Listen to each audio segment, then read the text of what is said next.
What is up, wrestling fans? Welcome to the Pay-Per-Viewpoint post show for WWE Saturday Night's Main Event 38, if I remember correctly, here on the Smark Smack Talk podcast. I'm your host, as always, Tony Mango, and I am flying solo Sokoa for this edition, as we typically do with these later WWE shows and all.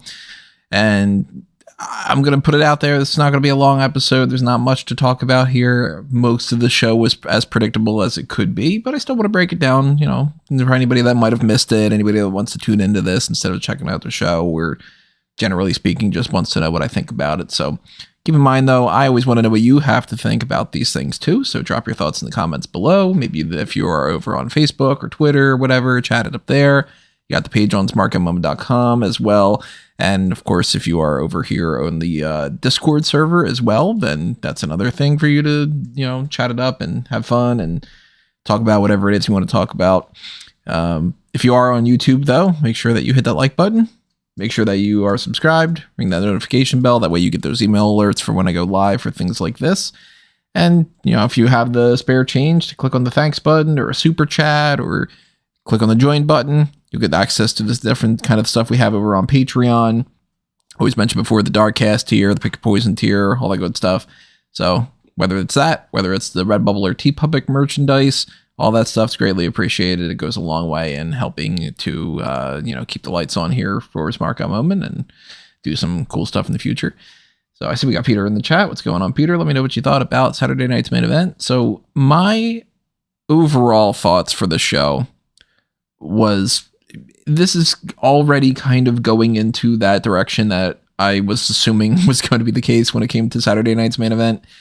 These shows are going to be mini pay-per-views, and by that, they're going to do things that they wouldn't traditionally do on a TV show, unless you think of it from the era of nowadays. They tend to do some things on TV shows like title changes, and they try to make sure that they spread things out a little differently than what they used to. Because, you go back in the day and it's like WWE superstar or WWF superstars back then. It's a bunch of people beating a bunch of jobbers. And, maybe you might see footage of Hulk Hogan or something like that. Only footage of Hulk Hogan tonight did not appear for this, and I can understand why. So they have a couple of matches on this card that are title matches, and some important things happened, but at the same kind of, nothing really did happen either. I'll say it up front, no titles changed hands. Didn't expect any of them to, so that's not all that surprising. We have a contract signing and then a singles match that ends in a DQ, and that wasn't for anything either. So while there are talking points, there's not going to be one of those okay, then this thing drastically changes things going forward, or this is going to be something that's really going to heavily influence the Royal Rumble coming up next week or whatever. It's all pretty, square peg fits in a square hole kind of a thing. So keep that in mind when I'm breaking this down. I'm not crapping on it. It's just, this was a show that was very by the books, and I think that it was an overall pretty good show. I mean, the matches themselves were solid matches. Not any of them were bad in any way, really. I'm not going to write any of them down as my potential match of the year candidates or anything, but there were some moments here and there that were pretty good in particular. So real quick, a little thing to mention as well. A lot of legends in the audience tonight. We had Jesse the Body Ventura on commentary for just the Intercontinental title match. I don't know why they were only doing that with him for, one thing instead of incorporating him throughout the whole night and all. I guess he just really doesn't want to do more than one match per commentary bit, but it'd be nice to see Jesse get involved in more than just one of those. He, of course, was in attendance. They have Shawn Michaels, which we'll talk about that in a little bit. But they also showed Alundra Blaze, and she had the old WWF Women's Championship that she threw into the garbage can. So that was something that was, a nice little nod.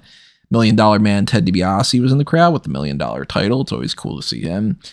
Mark Henry, World's Strongest Man. They had the Brain Busters popping up. No, not the full Four Horsemen, but, Brain Busters, Arn Anderson and Tully Blanchard in attendance.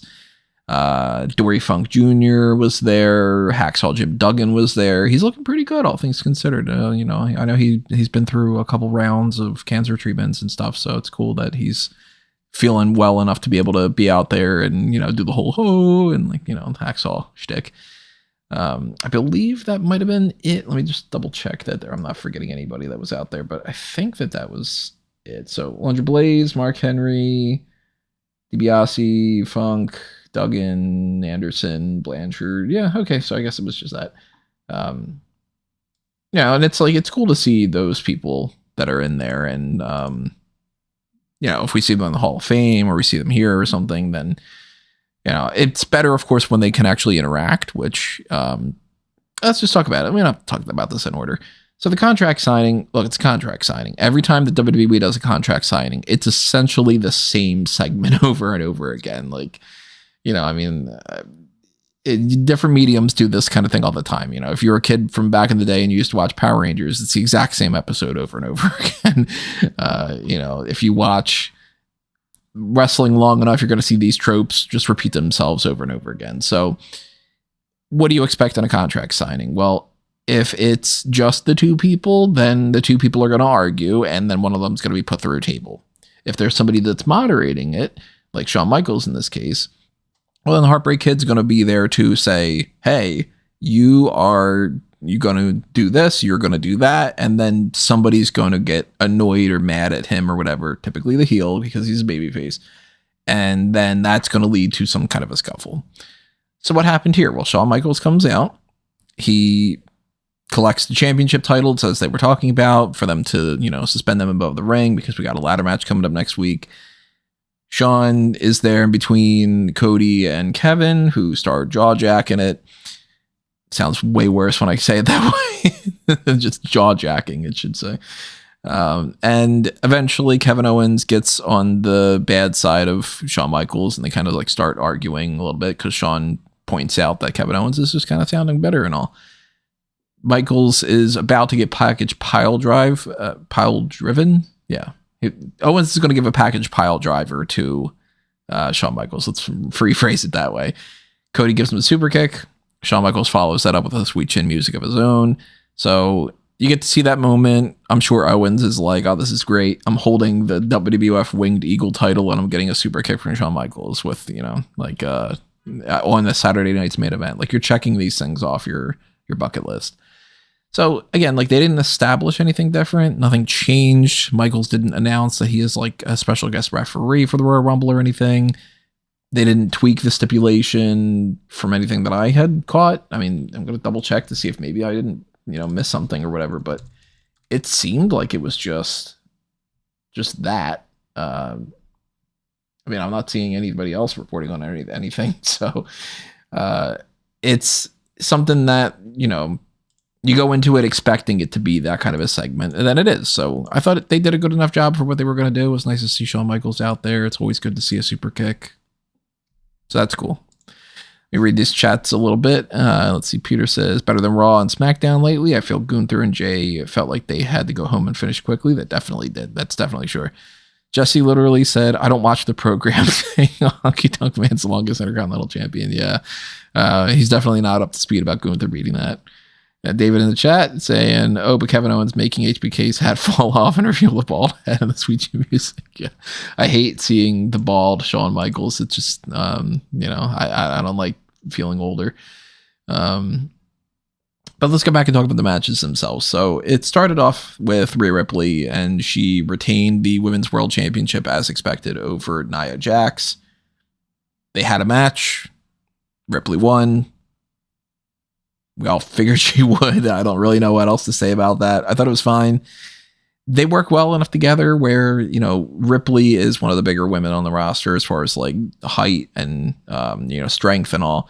So you pair her with one of the bigger women on the roster with Nia Jax, and it makes sense for them to be able to have that kind of chemistry together. So I actually like when Rhea is up against Nia more than when Rhea is with like somebody that's like super tiny and has to oversell for them. Like, I like Zelina Vega, but when Zelina Vega is fighting Rhea Ripley, it's like, all right, Ripley would really probably kick the shit out of her if they were going to start the fight. So the matchup makes sense. I don't know where they go from here, because I guess they could just keep doing this a little bit, but I don't really want them to just repeat things. So Ripley beats Jax. Can't quite say it's a Ripley's, believe it or not, because I anticipated this would happen.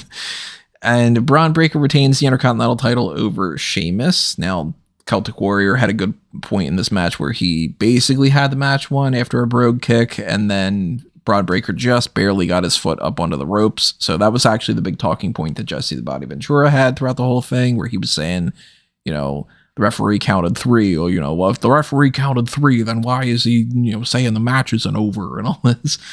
And I guess that's going to be their hinge point going forward, to say like Sheamus almost got him, and then maybe they do this rematch again, and yeah, we'll see. But match was good, as expected, between these two. I think that's one of the matches to go back and check out if you really didn't see it, but it's also one of those things that, like, look, in the grand scheme of pro wrestling history, if you missed it, you're not going to be like, I missed the one golden classic match or something. So I'm fine with Braun Breaker retaining. As I said before, I didn't want him to lose, so that's cool for me. We had the Jacob Fatu and Braun Strowman match. Now, that one ended in a disqualification because Jacob Fatu continued to do that running, I don't know what they call it, the running ass slam or something. Basically, they don't call it that, but when he, spins around, it's the move that Umaga used to do and all, where, a lot of the Samoans, I think Rikishi used to do it too. They run in the corner and then, turn around and ass to the turnbuckle kind of thing. He kept doing that over and over again. Referee told him to stop, so he threw the referee to the outside, gets himself disqualified, and then, it's a hip attack technically. I don't know. I like calling it the running ass slam, I guess, if that's how I went with it. Samoan hip attack, the hip hop thing with a good old school Fatu. Fatu, of course, after the match, continues to wail down on Braun Strowman. They end up doing a thing where actually Braun Strowman's like, spitting up blood or something. So he popped a blood capsule or bit his tongue or something. I don't know. But the group of officials that are all out there to try to stop Jacob Fatu aren't able to. He does moonsault. Crowd loves it. So he decides to do a second one. Crowd absolutely loves it. He's getting like escorted away, and the crowd's chanting for him, and they're chanting one more time. So for him to be like the dastardly monster heel babyface, the crowd absolutely was behind him, which is kind of, something for WWE to think about in the future. Like, if you want to do Solo Sikoa versus Jacob Fatu is going to get cheered over Solo, I'm pretty sure. So technically Braun Strowman wins by disqualification, but he doesn't come remotely close to quote unquote winning this fight. He's the one that has to get like carted out, while Jacob Fatu looks like he could have just easily pinned him at any point, but he lost control. So I think it's a good way to do this. Strowman doesn't really get a loss, but he still puts over Jacob Fatu, which it's fine if he loses by DQ because it's not really a loss either. So I like that. And then the main event. Jey Uso comes very close, actually, a couple times to beating Gunther for the World Heavyweight Championship, but ultimately doesn't, because Gunther was not going to lose this title at this point, let alone to Jey Uso, right before Royal Rumble and WrestleMania season and all. But they did a really good job of making Jey Uso look like he was just a hair away from it. They reached a point where it was 9:58, and Jey Uso was the one that was just on top of a pinfall. So 100% backing what Peter says here. It is guaranteed that they were like, okay, you've got 90 seconds. You got 60 seconds. Do 2 power bombs, pin Jey Uso, and we're out of here. Because they cut the feed super fast after that. I'm glad they didn't get cut off, especially because earlier in the night they had 8 minutes worth of audio issues where the Spanish audio was also going along with the English audio, so that would have sucked to like bookend this with an audio issue and then like cutting the feed early. But Gunther and Jey had a really good match. Jey puts himself one step closer to being like, oh, I almost became a world champion. They might revisit this in the future based off of that result, kind of the same thing as the Braun Breaker and Sheamus thing. And to be honest, even though I'm not the biggest fan of when they just do repeats and kind of just copy and paste the same thing, I think that the audience was receptive enough to this and the match was good enough that if they wanted to run this back again at Royal Rumble, for instance, or I wouldn't say so much Elimination Chamber because they should really focus on the Elimination Chamber, but let's just say Monday Night Raw. If they want to do this on an episode of Monday Night Raw going forward, or maybe even the next Saturday night's main event or something, I think that it can work, especially if you gimmick it up a little bit. If you put like some kind of a street fight element or whatever to it, then I think that that'll make it even better. But Gunther retains, as expected, and that's your show. All titles stay where they are. No real movement going forward. No announcements for anything. Only thing I would say is it's not really an announcement, but it's something that I caught, and I didn't catch it on SmackDown, so maybe I missed it then, and maybe it's, doesn't really matter now. But the graphic for the Royal Rumble did have Shinsuke Nakamura in it, which may mean that, for everybody that they put on the graphic, they only put people that they had announced as like declared for the Royal Rumble. So let me just double check to see if that's not on like Wikipedia, because maybe they announced that last night on SmackDown and maybe I missed it. Okay, so they did. So that's actually not even an announcement either. That just means I need to update my stuff. So no Goldberg tonight, like Peter's mentioning. So maybe the next time that we see Goldberg is something to build to a Gunther match a little bit further down, like after WrestleMania or so. Maybe they are not even going to do Goldberg and Gunther. Maybe they're going to do Goldberg with somebody else and they're just waiting for that guy to become available. I don't know, but I think it was a solid enough show. It's a special that's not a pay-per-view, but it's not a TV show, but it's also something to pay attention to extra, kind of like Battle of the Belts was for AEW, or, it's like in that middle range kind of thing. So for that in mind, and for the quality of the matches and all, I think it was a solid enough show. So it gets a thumbs up from me. There you go. That's the damage from yesterday, for anybody that's curious. And I would recommend, if you want to go back and check out anything, I'd say probably check out the Braun Breaker Sheamus match and probably the Gunther and Jay match. Although the Fatu stuff is pretty fun. But you can skip the rest of it. You could just do the post-match stuff. That's what I got to say about it. As I said, it's a short episode. It's a short 2-hour thing. It's kind of like if we did a post show for an NXT episode, it would be longer than this because more stuff happens. So thank you to the people tuning in, and thank you to whatever types of support that you guys send our way. And we're going to be rolling along with some more pay-per-view-point content next week, next Tuesday or Wednesday, kind of depending on our schedules and where we sort that all out. We will be having the Royal Rumble predictions, which keep in mind, everybody, if you are, that's the wrong graphic, isn't it? No, it's not. It's the right graphic, but it's the wrong spot. The Royal Rumble predictions podcast that is up right now. So if you want to take part in that contest, then, go ahead and fill out that form. You can find it on smarkmoment.com underneath the Royal Rumble section. And, we're going to kind of just keep the ball rolling with that. Do another round of the hot tags, come back around and do the Royal Rumble post show immediately following that. And then it's February already, because that's happening February 1st. So that's what's on tap. Make sure that you tune in for that. Make sure you go back and check out the previous episodes. Make sure that you are supporting us on all the different platforms you can find at amangotree.com.